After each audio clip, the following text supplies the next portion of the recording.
2024 നടന്ന നീറ്റ് എക്സാമിൽ അഖിലേന്ത്യാ തലത്തിൽ 1000-നുള്ളിൽ മികച്ച ഒരു റാങ്ക് നേടി സ്വപ്നതുല്യമായ ഒരു വിജയം കൈവരിച്ച ശ്രീലക്ഷ്മി എസ്, കരുവാറ്റ സ്വദേശി ശ്രീലക്ഷ്മി എസ് ആണ് നമ്മളോടൊപ്പം ഇന്നുള്ളത്. കൂടെ അമ്മയും നമ്മളോടൊപ്പം ചേരുന്നുണ്ട്. എന്താണ് ഈ സ്വപ്നതുല്യ നേട്ടം കൈവരിച്ചപ്പോൾ തോന്നുന്നത്? നല്ല സന്തോഷമുണ്ട്. ഹാർഡ് വർക്ക് ചെയ്തപ്പോൾ റിസൾട്ട് കിട്ടിയെന്ന് എനിക്ക് പറയുന്നു. ബ്രില്യൻ്റ് ഒത്തിരി ഹെൽപ്പ് ചെയ്തിട്ടുണ്ട്. ഇല്ലെന്നെങ്കിൽ എനിക്കിപ്പോൾ ഒന്നും ചെയ്യാൻ പറ്റത്തില്ലായിരുന്നു. ആദ്യം ഹോസ്റ്റലിൽ പോയി നിൽക്കാൻ പേടിയുണ്ടായിരുന്നു, പക്ഷേ പിന്നെ കുറേ കരഞ്ഞൊക്കെ ഉണ്ടായിരുന്നു. പക്ഷേ കുഴപ്പമില്ല, ഇപ്പം നല്ല ഹാപ്പിയാണ്. ഹാർഡ് വർക്ക് ചെയ്തതിന് റിസൾട്ട് കിട്ടിയെന്ന് തോന്നുന്നു. 701 എന്ന സ്കോർ മോൾ എക്സ്പെക്ട് ചെയ്തിരുന്നു. എങ്ങനെയാണ് മോൾ ആ സ്കോറിലോട്ട് എത്തിച്ചേർന്നത്? എക്സ്പെക്റ്റ് ചെയ്തോന്ന് ചോദിച്ചാൽ ആദ്യം മുതൽ എനിക്കിത് ചെയ്യാൻ പറ്റുമോ, 11th എനിക്കറിയില്ലായിരുന്നു എനിക്ക് എത്ര പറ്റും എന്നുള്ളത്. പക്ഷേ 12th എത്തിയപ്പോഴത്തേക്കും എക്സാംസ് ഒക്കെ എഴുതുമ്പോഴത്തേക്കും ഇത്തിരി കോൺഫിഡൻസ് വന്നു. ബ്രില്യൻ്റ് എക്സാംസ് എഴുതി ആ കോൺഫിഡൻസ് വന്നത്. അപ്പോൾ കുറച്ച് കഴിഞ്ഞപ്പോഴത്തേക്കും 700-ൽ കൂടുതൽ കിട്ടണം എന്നുള്ളത് ഒരു ഡ്രീമായിരുന്നു.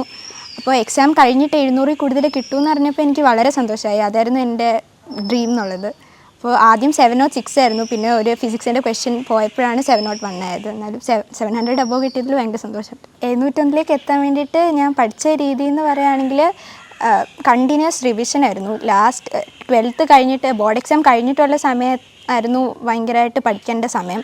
അപ്പോൾ കണ്ടിന്യൂസ് റിവിഷനും പിന്നെ ബ്രില്യൻറ്റിൻ്റെ എക്സാംസ് ഒരെണ്ണം പോലും മിസ്സാക്കാതെ എഴുതുമായിരുന്നു.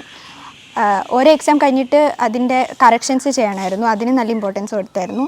പിന്നെ ബയോളജിയൊക്കെ ടെക്സ്റ്റ് നല്ലതായിട്ട് റിവൈസ് ചെയ്യുമായിരുന്നു. അതായിരുന്നു മെയിനായിട്ട്. പിന്നെ ഓരോ എക്സാം കഴിയുമ്പോഴും അപ്പ് ആൻഡ് ഡൗൺസ് ഉണ്ടാവും. ചില എക്സാമിന് മാർക്ക് കുറയും, അടുത്ത എക്സാമിന് ചിലപ്പോൾ മാർക്ക് കിട്ടും. പക്ഷേ ലാസ്റ്റ് ആകുമ്പോഴത്തേക്കും കോൺസ്റ്റൻ്റായി നിൽക്കാൻ മാക്സിമം ട്രൈ ചെയ്തായിരുന്നു. 650 അബവ് കോൺസ്റ്റൻ്റായിട്ട് കീപ്പ് ചെയ്യാൻ വേണ്ടിയിട്ട് മാക്സിമം ട്രൈ ചെയ്യായിരുന്നു. അങ്ങനെയായിരുന്നു കോൺഫിഡൻസ് കൂടിക്കൊണ്ടിരുന്നത്.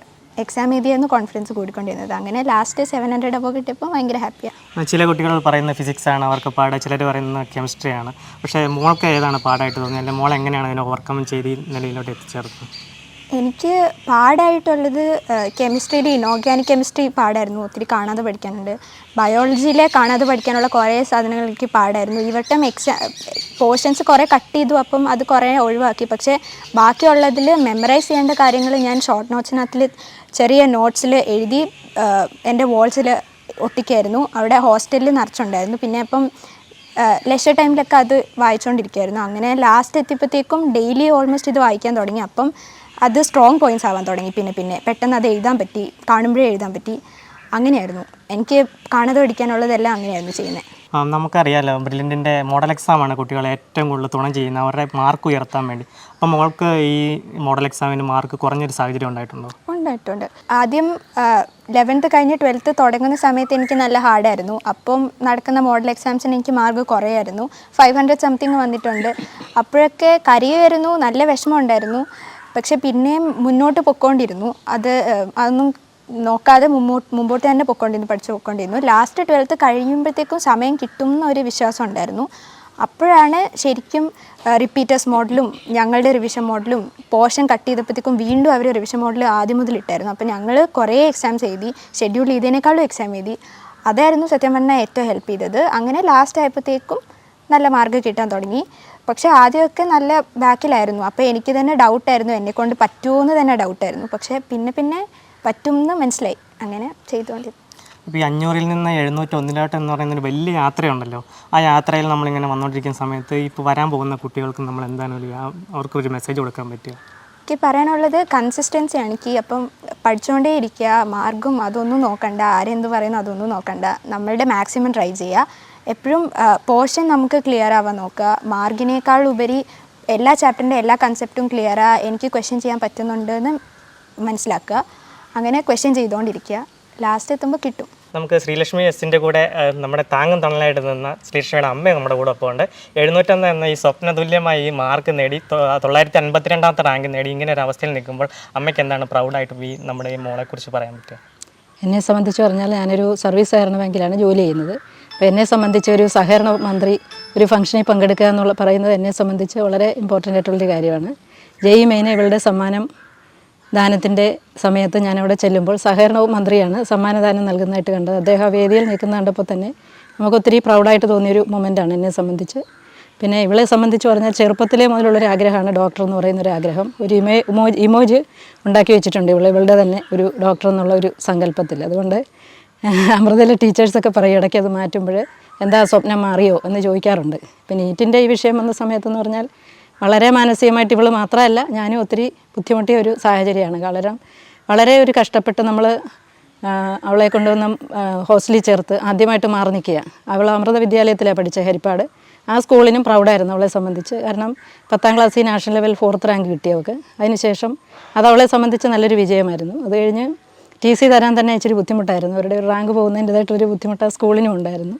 അതിനുശേഷം TC മേടിച്ചു അവളെ ഹോസ്റ്റലിൽ കൊണ്ട് ചേർത്തു. വളരെ കരഞ്ഞാണ് തിരിച്ചു വരേണ്ടി വന്നൊരു സാഹചര്യം ഉണ്ടായി.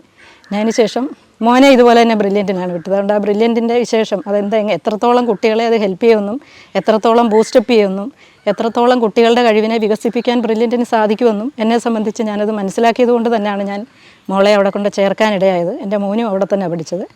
അവനും അമൃത വിദ്യാലയത്തിലാണ് പഠിച്ചത്. അതിനുശേഷം രണ്ടുപേരും 10ാം ക്ലാസ് കഴിഞ്ഞ് അവൻ JEE മെയിന് പോയി. ഇവള് അതിനുശേഷം അവളുടെ ആഗ്രഹം അതായിരുന്നു, ഡോക്ടറാകുക എന്നുള്ളൊരു ചെറുപ്പം മുതലുള്ള സങ്കല്പത്തിൻ്റെ ഭാഗമായിട്ട് അവളെ കൊണ്ടുവന്ന് അവിടെ ചേർത്തു. കാഞ്ഞിരപ്പള്ളി സെൻറ്റ് ആൻ്റണീസ് പബ്ലിക് സ്കൂളിൽ പഠിച്ചു. ആ സ്കൂളിലും വളരെ ഉന്നതമായ വിജയം. +2വിനെ സംബന്ധിച്ചും അതുപോലെ തന്നെ ഈ വർഷത്തെ നീറ്റിൻ്റെ പരീക്ഷയ്ക്കും വാങ്ങാൻ സാധിച്ചത് എന്നെ സംബന്ധിച്ച് വളരെയധികം പ്രൗഡാണ്. തന്നെയല്ല നമ്മുടേതായിട്ടുള്ള ഒരു സെക്രട്ടറി എന്നുള്ള രീതിയിൽ പല രീതിയിലും നമുക്കറിയാവുന്ന സോഷ്യൽ മീഡിയ എല്ലാ രീതിയിലും പ്രചരിക്കുന്ന ഒരു കാലഘട്ടത്തിൽ ആ സമ്മാനദാനവും ആ കാര്യങ്ങളും എല്ലാം ഒരാളറിഞ്ഞാൽ ഇപ്പോൾ എല്ലാവരും അറിയുന്നൊരു സാഹചര്യത്തിലേക്കാണ്.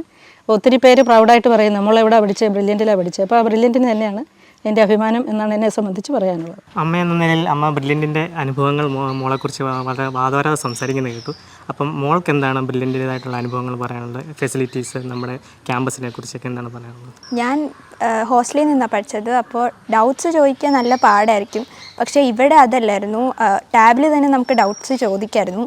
അപ്പോൾ ഞങ്ങൾ തന്നെ ഡിസ്കസ് ചെയ്തിട്ട് കിട്ടാത്ത ഡൗട്ട്സ് എല്ലാം നമ്മൾ ചോദിക്കുമായിരുന്നു. അത് ആ ദിവസം തന്നെ അല്ലെങ്കിൽ അടുത്ത ദിവസം നമുക്ക് റിപ്ലൈ കിട്ടുമായിരുന്നു. അത് നല്ല നല്ല സാറിൻ്റെ കയ്യിൽ നിന്ന്. അപ്പോൾ നമുക്ക് നല്ല സാറ്റിസ്ഫാക്ഷൻ കിട്ടുമായിരുന്നു. നമുക്ക് എവിടെയും പോകേണ്ട ആവശ്യമില്ല. ഹോസ്റ്റലിൽ പഠിക്കുന്നിടത്ത് തന്നെ ഇരുന്ന് ഡൗട്ട്സ് ക്ലിയർ ചെയ്യായിരുന്നു. പിന്നെ ബ്രില്യൻറ്റിനെ പറ്റി പറയുകയാണെങ്കിൽ എപ്പോഴും കംപ്ലീറ്റ്ലി എല്ലാം ഷെഡ്യൂൾഡ് ആയിരിക്കും. ലാസ്റ്റ് നടക്കേണ്ട എക്സാം വരെ കംപ്ലീറ്റ് ഷെഡ്യൂളെല്ലാം നേരത്തെ അറിയും. അപ്പം നമുക്ക് ഓൾറെഡി തരും. അപ്പോൾ നമുക്ക് തന്നെ പ്ലാൻ ചെയ്യാൻ പറ്റും എങ്ങനെ പഠിക്കണം. ലാസ്റ്റ് നീറ്റ് വരെ ഉള്ളത് നമുക്ക് ഫെബ്രുവരി തന്നത്. അപ്പോൾ ഫെബ്രുവരിയിലെ മെയ് വരെ ഉള്ളത് നമുക്ക് തന്നെ പ്ലാൻ ചെയ്യാൻ പറ്റുമായിരുന്നു. അതെനിക്ക് വളരെ നന്നായിട്ട് തോന്നി. പിന്നെ കസ്റ്റം മൊഡ്യൂൾ വന്നു. അപ്പോൾ അതിൽ ക്വസ്റ്റ്യൻ ചെയ്യാൻ ഭയങ്കര എളുപ്പമായി. നമുക്ക് ടൈം വേസ്റ്റ് ചെയ്യാതെ തന്നെ എത്ര ക്വസ്റ്റ്യൻ വേണേൽ ചെയ്യായിരുന്നു. ഇപ്പോൾ റീനീറ്റിൻ്റെ പ്രശ്നം വന്നപ്പോഴും ഞാൻ കസ്റ്റം മൊഡ്യൂളായിരുന്നു യൂസ് ചെയ്യുന്നത്. അതെനിക്ക് ഭയങ്കര ഹെൽപ്ഫുള്ളായിരുന്നു. പിന്നെ ടീച്ചേഴ്സിൻ്റെ കാര്യം പറയുകയാണെങ്കിൽ നല്ല എക്സ്പീരിയൻസ്ഡാണ്. നല്ലതായിട്ട് ക്ലാസ് എടുക്കും. ഒട്ടും ബോറടിക്കത്തില്ല. 2 മണിക്കൂർ പോകുന്നതേ അറിയില്ല. എല്ലാ ചാപ്റ്റേഴ്സും നമുക്ക് ക്ലിയർ ചെയ്യാൻ ചാപ്റ്ററിൽ എന്തെങ്കിലും പ്രശ്നം ഉണ്ടെങ്കിൽ നമുക്ക് ലേണിംഗ് ആപ്പിൽ അതിൻ്റെ കുറേ ക്ലാസ്സസ് കിടപ്പുണ്ടായിരിക്കും. അപ്പം നമുക്ക് ആ പോർഷൻ വീണ്ടും എടുത്ത് കാണാം. അതും എന്നെ നല്ലതായിട്ട് ഹെൽപ്പ് ചെയ്തായിരുന്നു. എസ്പെഷ്യലി ലാസ്റ്റ് എക്സാംസിൻ്റെ സമയം ഏതെങ്കിലും ടോപ്പിക്ക് കിട്ടുന്നില്ല എന്ന് തോന്നുകയാണെങ്കിൽ ഞാനതെടുത്ത് കാണുമായിരുന്നു. കംപ്ലീറ്റ് കണ്ടിരിക്കരുത്, കുറച്ച് ടോപ്പിക്ക് മാത്രം. അങ്ങനെ ഓവറോൾ ഒരു നല്ല എക്സ്പീരിയൻസ് ആയിരുന്നു.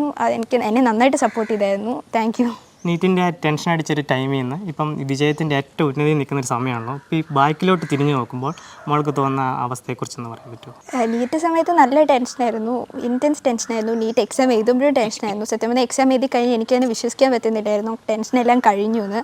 അന്ന് രാത്രി തന്നെ വന്നിരുന്ന് എനിക്ക് ഭയങ്കര സന്തോഷമായിരുന്നു. ഇപ്പോൾ വരെ നല്ല സന്തോഷമാണ്. ഇടയ്ക്ക് നീറ്റിൻ്റെ പ്രശ്നം വന്നപ്പോഴായിരുന്നു നല്ല പേടി. അത് കഴിഞ്ഞിട്ട് ഇപ്പോൾ ഇനി 1 മാസം കൂടെ ഉണ്ട്. എല്ലാവരും ഡോക്ടറാവാൻ പോവാന്നിങ്ങനെ കേൾക്കുമ്പോൾ തന്നെ നമുക്ക് ഉള്ളിൽ ഭയങ്കര സന്തോഷമാണ്. വീട്ടിലും എല്ലാവരും വഴി കൂടെ പോകുമ്പോൾ തന്നെ എല്ലാവർക്കും ഇപ്പോൾ ഓക്കെ ഇനി MBBSനാണ് പോകാൻ പോകുന്നതെന്ന് പറയുമ്പോൾ എല്ലാവരും അങ്ങനെ നല്ല മിടുക്കിയാണല്ലോ. അത് കിട്ടുമ്പോൾ തന്നെ നമുക്ക് ഭയങ്കര സന്തോഷമാണ്. അപ്പം ആ അനുഭവിച്ച ടെൻഷനെല്ലാം വേർത്തിട്ടായിരുന്നു ശരിക്കും. അപ്പോൾ ഇനി നിങ്ങൾക്ക് ഇനി 1 വർഷം ഉണ്ട്. ആ 1 വർഷം എങ്ങനെയാണെന്ന് നിങ്ങൾക്ക് തീരുമാനിക്കാം. ഒന്നെങ്കിൽ എക്സാം എഴുതി കഴിഞ്ഞാൽ ഹാപ്പി ആയിട്ടിരിക്കുക. ഇപ്പോൾ കഷ്ടപ്പെടുകയാണെങ്കിൽ ഇപ്പോൾ കഷ്ടപ്പെട്ടില്ലെങ്കിൽ പിന്നെ ത്രൂ ഔട്ട് ഇനി 1 വർഷം കൂടെ കഷ്ടപ്പെടേണ്ടി വരും. അതിനേക്കാളും നല്ലത് മാക്സിമം 1 വർഷം കഷ്ടപ്പെടുക. അത് കഴിഞ്ഞിട്ട് നമുക്ക് ഒത്തിരി സന്തോഷം കിട്ടും. ചെയ്യാനുള്ള എല്ലാം ചെയ്യാം. സിനിമ കാണാം, എന്ത് വേണം ചെയ്യാം. ഇപ്പോൾ ഇവരെന്നെ ഒന്നും റെസ്ട്രിക്റ്റ് ചെയ്യുന്നില്ല. എന്ത് വേണേൽ കാണാം, എത്ര നേരം വേണേൽ കാണാം. അപ്പോൾ മാക്സിമം കഷ്ടപ്പെടുക 1 വർഷം. പല സാഹചര്യങ്ങളിലൂടെ നമ്മൾ വിഷമങ്ങളിലൂടെയൊക്കെ കടന്ന് ഇപ്പോൾ 952 എന്ന ഒരു ഏറ്റവും മികച്ചൊരു റാങ്ക് നേടി ഇപ്പം നമ്മൾ നിൽക്കുകയാണ് വിജയത്തിൻ്റെ ഉന്നതിയിൽ. അപ്പം മോള് മനസ്സിൽ കണ്ടുവച്ചിരിക്കുന്ന ഒരു ഇൻസ്റ്റിറ്റ്യൂട്ട് കാണുമല്ലോ, ഡ്രീം ഇൻസ്റ്റിറ്റ്യൂട്ട്. അതെ. എയിംസ് റായ്പൂരാണ് എനിക്ക് ആഗ്രഹം. പക്ഷേ അലോട്ട്മെൻറ്റ് പ്രോസസ്സൊക്കെ കഴിഞ്ഞേ അറിയാൻ പറ്റുള്ളൂ. അപ്പോൾ പക്ഷേ എനിക്ക് കോഴിക്കോട് മെഡിക്കൽ കോളേജ് കിട്ടിയാൽ ഞാൻ നല്ല സാറ്റിസ്ഫൈഡ് ആണ്. നേരത്തെ മുതലേ കോഴിക്കോട് മെഡിക്കൽ കോളേജ് ആയിരുന്നു സ്വപ്നവും. അപ്പോൾ അത് കിട്ടുമെന്ന് ഞാൻ പ്രതീക്ഷിക്കുന്നു. മോൾക്ക് എല്ലാവിധ ഭാവങ്ങളും മോൾ ആഗ്രഹിച്ച മോൾ മനസ്സിൽ കണ്ടെത്തിയിരിക്കുന്ന ഇൻസ്റ്റിറ്റ്യൂട്ട് തന്നെ അവിടെ തന്നെ അഡ്മിഷൻ കിട്ടി മോളൊരു മികച്ച ഡോക്ടറായിട്ട് അതൊരു സേവനം നമുക്ക് പാവങ്ങൾക്ക് ഉണ്ടാകട്ടെ എന്ന് ആശംസിക്കുന്നു.